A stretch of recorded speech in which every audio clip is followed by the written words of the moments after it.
In this video, I'm going to show you how to create your very own watch list in the Simply Investing web application. I'm going to show you how to view the watch list, how to add stocks to your watch list, and how to remove stocks from your list as well. Now you can see on the screen is the watch list. I've already added a few stocks beforehand. This is a place for you to keep track of stocks that you're interested in. And so here's the list, and what we're going to do now is we are going to add another company which isn't on the list right now. So let's go ahead and add Walmart to our watch list.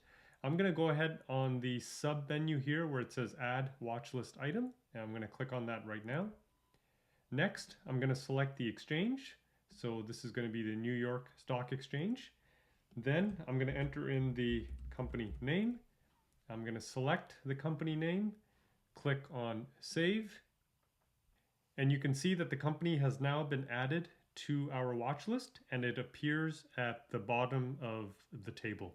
Next, if we want to remove any stock, just click here where it says remove. So let's say I want to remove the first company here, ADM. Just click on the icon, delete. I'm going to go ahead and do that right now. And then you have to confirm if in fact you do want to delete it. So I'm going to go ahead and click on yes, and then click on the delete button. And you can see that the stock has now been deleted from the watch list.